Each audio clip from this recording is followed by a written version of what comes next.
Another good old boy. Give it up for the funny Giles Mann. I think that's his name.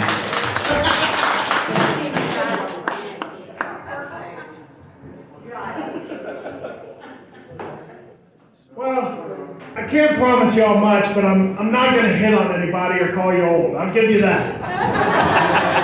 Except for you, sir. That's a winning smile right there. I love it. I know a lot of y'all are sitting back going, how do these guys remember so much stuff? And we don't.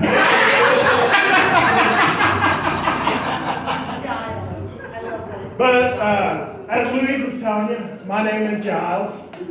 I know that's a bit of an odd name for a guy like me. You see, my mother, she named me after this obese English butler on an old TV show in the 70s.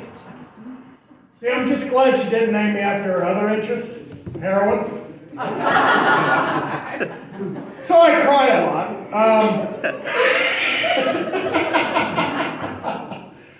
No, it's over the last year, my grandma, the woman who raised me and, took over when my mom left, well, she ended up passing away.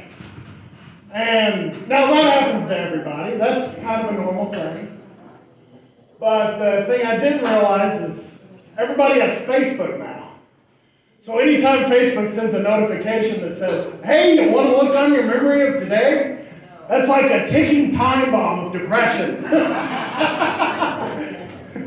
Sir, why are you crying? This is a McDonald's. So anyway, I grew up with a single father, and that was a lot of fun, We got to do cool stuff together, like, we'd go to the beauty pageants and we'd hit on the losers. Just normal stuff like, hey baby, how are you doing? Listen, I know you got third place, but you're still number one in my eyes. Now let's go get that sash off you. What do you say? Now I gotta admit, I've never been with a 10 myself, but I have been with 3 threes. 3 threes. Now you might be saying, Giles, that doesn't quite add up. And I will say you're right. I couldn't carry the one.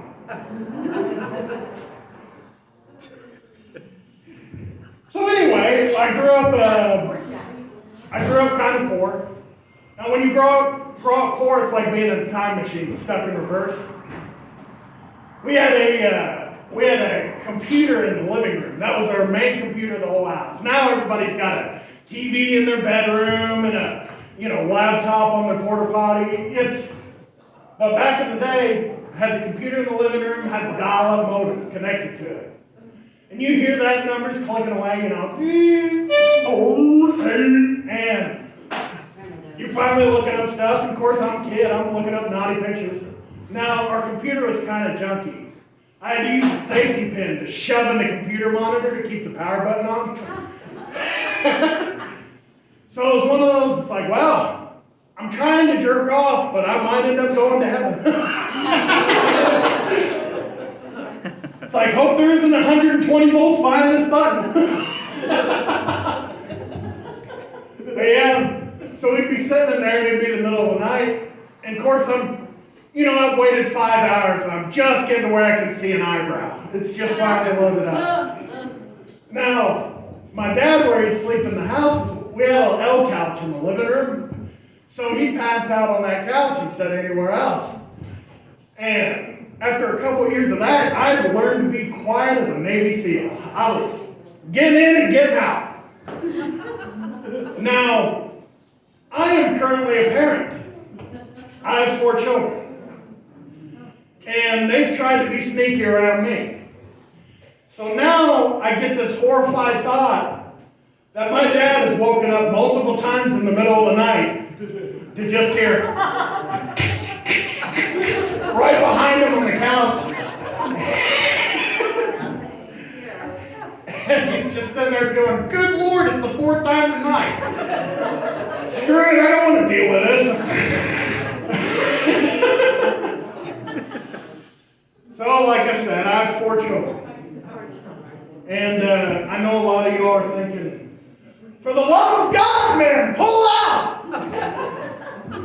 To those people, I say no. I said no. It's too much fun. I know there's a mousetrap up in there. But man, that cheese, mwah, it is wonderful. And there's good things about having multiple children. Like my son, my youngest son, he sleeps with us. And, you know, he's still diapered up. And it's wonderful, you know, he gets up in the middle of the night, starts laughing, grabs a hardcover book and starts beating the living hell out of me with it. Smack, smack, smack. Damn, Chucky, calm down. But there's some upsides to that, you know, like, well, I'll give you one example. I was sleeping, I was having a wonderful dream. I was on this beautiful crystal clear lake. And it's about waist deep water. And I've got a paddle boat in front of me. I'm going to try and climb up in it. And, you know, it's a dream, so things like that are possible in it.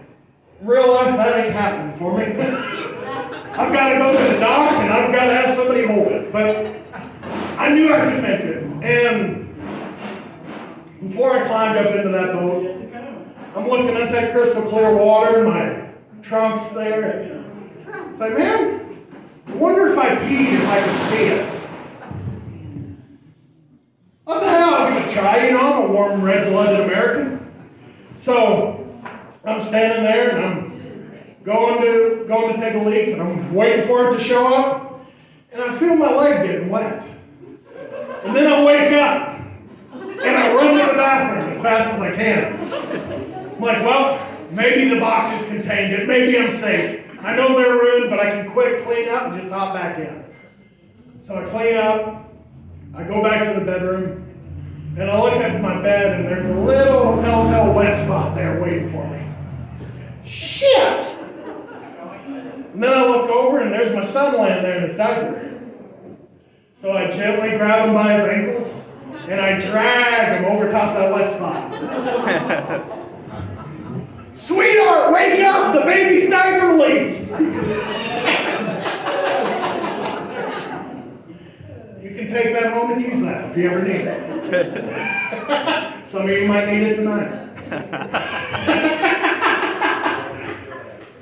Somebody's going to wake their wife up and go, sweetheart, the baby's diaper leaked. We haven't had a kid in 30 years.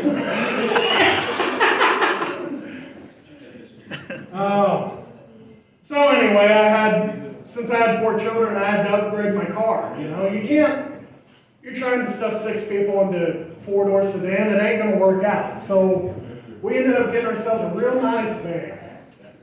And I never wanted to be a minivan guy, but man, they're nice once you break the seal on it. You know, it's like the Crocs of vehicles. You don't want anybody to see you in them, but man, they're comfortable.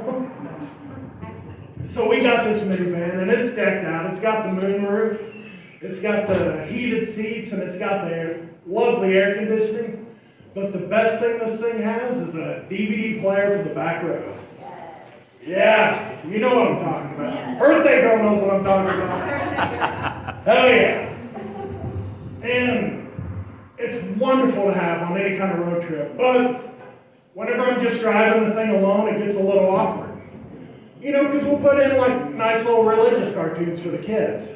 And I can't tell you how many times I've pulled through a drive-thru while a bunch of talking vegetables or sentient animals are watching Jesus get crucified in the back seat. You know, like, yeah, I'd like a Big Mac and a large order of fries. Forgive them, Father, for they know not what they do. Well, Jesus, this isn't McDonald's, so you kind of hit the nail on the head there. But, you know, it's all right. There is a downside to having a herd of children. And that is, you don't really get the alone time with your significant other that you want, you know. Now, granted, that's what led to the 4 children. But sometimes, you know, you got urges. Everybody does. So like any, grown father, I sneak off into the bathroom with my cell phone, pull up Pornhub.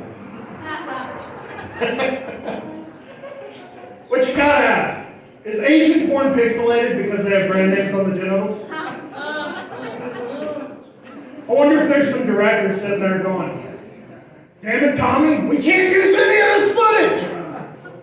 Why? We've got Toyota written across his dick.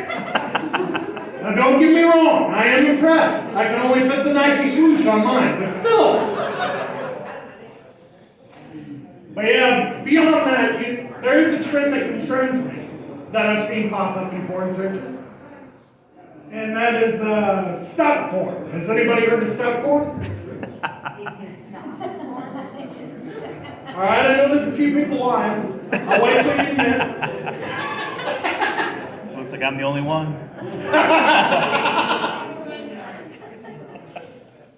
Well, for anybody who doesn't know, I can show you an example later tonight.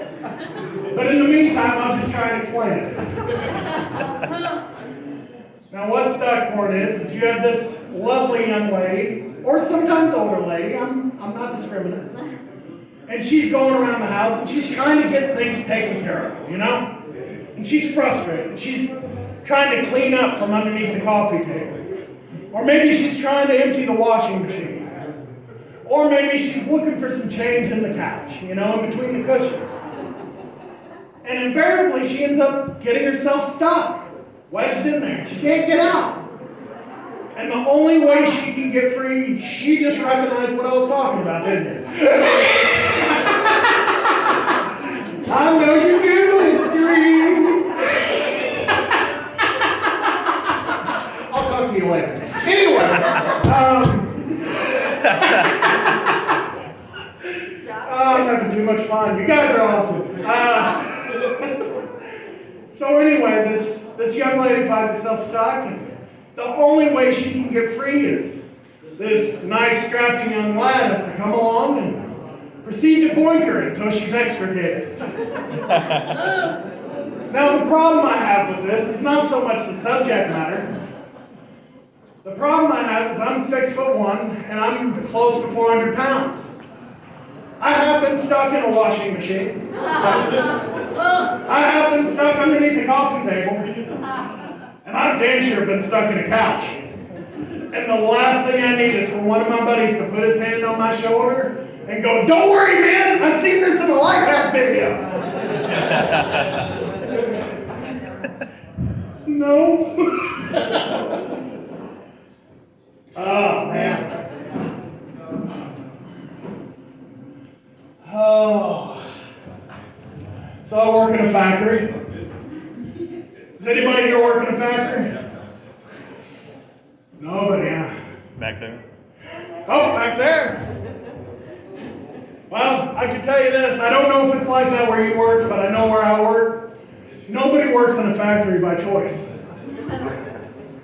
You either had a kid way too young, got too fat for the stripper pole, or like in the place I work at, you're just a pervert who needs a job.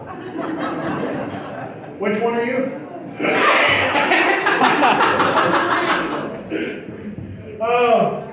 But I will say this, it's not all bad. They let us bring in our radios to listen to music while we're working. And I like to crank mine up just loud enough to where I can hear it, but just quiet enough to where when somebody eventually snaps, I can hear the gunshots and duck for cover. Now, the only time it does get a little awkward is whenever I run into people I used to go to school with, Old classmates, we have a class reunion, or something along that line. And they tell me about their lives. And they tell me, things like, well, Giles, I just inherited the family business, and we're going to open up multiple locations across the tri-state area. Or, well, I just got my doctorate, and my wife says if we take another trip to the Bahamas, we might as well just buy a house there. What about you, Giles? What are you doing? Oh, me? Well, every day is a waking nightmare. I I spend each day being called Kyle, Charlie, or Josh because my boss can't be bothered to learn what my name actually is. That's my Kyle. And I spend every day cutting chunks of my soul out and handing it to a global corporation that proceeds to throw it on the ground and stomp it into dust. Nothing smells good anymore. My breathing is restricted, and my loving wife is now allergic to my semen. I have to shower when I get home so I don't accidentally poison my children, and when I go to sleep at night, I scream into my pillow. I spend every Friday staring disappointingly at my paycheck, which reminds me, you guys are covering drinks, right? Only Bud Light.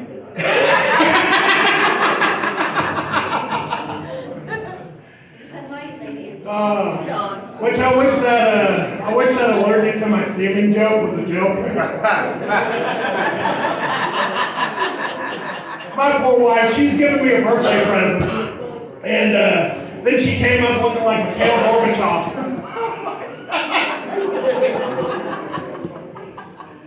I figured somebody would like that one.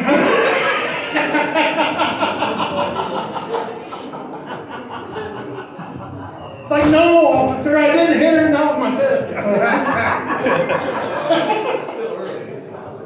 So I like to mess around with old junk cars. I like to buy, cheap cars. This thing's awesome, by the way. I love it. And a buddy of mine told me, he's like, hey, I got this car for sale. It's dirt cheap. I just need it gone. Would you be willing to buy it? Would you be interested? And I said, sure. Now, it wasn't anything special. It was nice. It was a 99 Cadillac. And it was clean, well taken care of, and so I picked it up off him.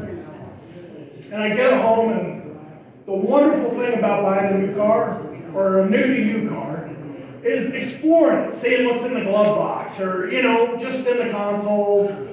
And so on this car, I popped the trunk. And I'm looking in the trunk, and I see the biggest fake wiener I've ever seen in my life. And I know it was fake because it was white. And so I see this thing sitting there, and it's got a high water mark on it, and it's a little stained. So I was like, I gotta make a phone call. I gotta clear this up. I'm not gonna sleep until I do. So I call my buddy. I'm like, hey Tom. That's his fake name. I'm not gonna tell you his real name. His real name's Tom. Hey Tom, did you leave anything in the trunk of this car by any chance? He's like, no, I don't remember. I was like, well, I'm sitting here staring at the biggest no-go I've ever seen.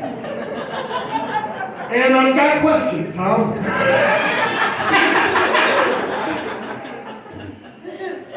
And also I'm concerned for whoever used this thing last. Because I think that's domestic battery. It's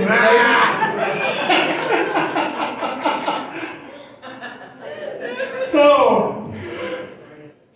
I don't know what I expected Tom to say. But I did not expect him to say, oh, that's where that is. I've been looking forever for that thing. So it's great. I keep it in my car now for security reasons. Because I can beat somebody off with it. Okay, so I picked some poor wording for that, I guess. But I also use it to hold dents. It's great. Oh, well.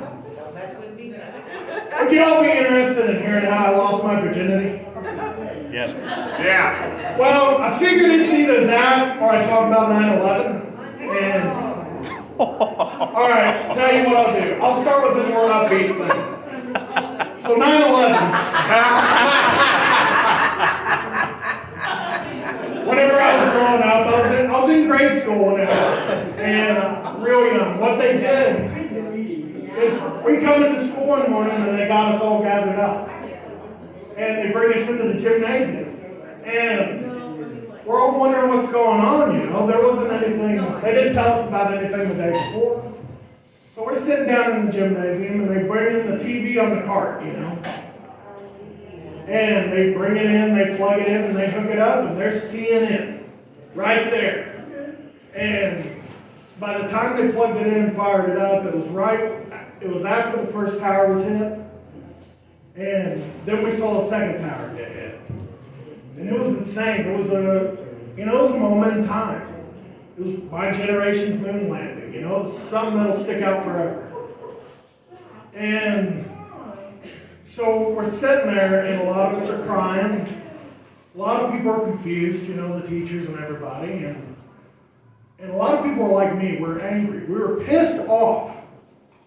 This school had cable the whole time.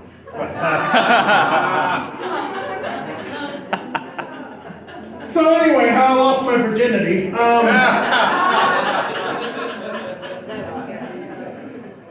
Now, thankfully, I don't have a horrible story for how I lost my virginity. I'm not like some buddies of mine who are, you know, showering after football practice and the coach comes in.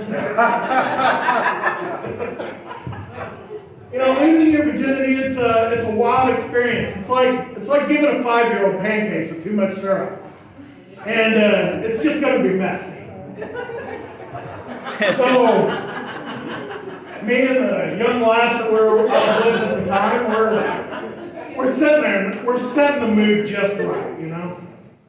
We're about halfway through Young Frankenstein, and we're sitting there in the recliner, and she's in my lap. She gives me the look, because you know, Young Frankenstein, there's only so many of those you can hear before you get riled up and ready to go. So she gives me the look, and I'm like, hey, are we going to do this? All right, let's go do it, you know? So we go, and I'll spare you the gory details, but it was a fantastic 45 seconds. Mostly me trying to keep my arms straight and her dodging sweat drops.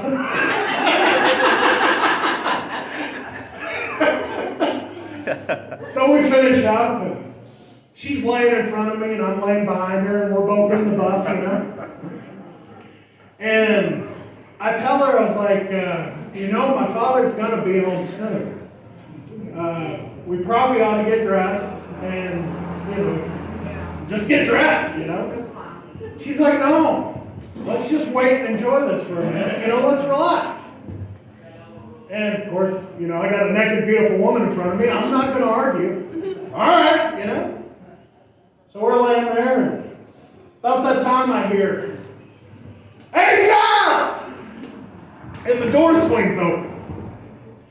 Now, I didn't have time to really say anything. I could barely react. So all I did was my best Fonzie impersonation and went, hey! And we locked eyes. And he slowly backs back out of the door. And then proceeds not to talk to me for 3 days. Like any father should. Now I'll say this, my dad has been to every football game, every basketball game. He's been to a lot of my comedy shows. So it's only natural for him to be there for my deflower.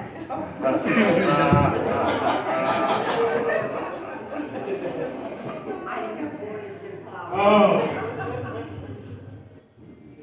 Has anybody noticed that the smell of gasoline isn't as good as it used to be?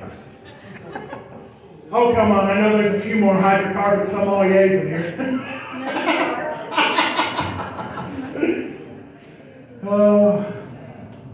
I've been going to, my wife, she's been taking me to church, and we've been going up there, and it's been fun. You know, a lot of churches now, they'll have the hymns from the church book that you can sing. But a lot of times, too, they'll also have this nice little projector that comes down. And they've got the songs like karaoke style. And I've been sitting back, and I've been enjoying myself a little bit more than I should. Because there's a lot of older folks in there. So it's like an unexpected eye test every time they throw it on. They got the words going, and if the background is just somewhat the same color, you can hear people start and Jesus, and Jesus, you know, trailing off. Well, like Nathan, I'll peel that one off and throw it in the corner. The last thing I'll leave you with is my wife. She spent about 4 to 6 years in college, and she became an English major. Now, with that little bit of information, you know that my wife is unemployed. But I will say this, she corrects my grammar during sex. My name's Giles Mann, that is my time.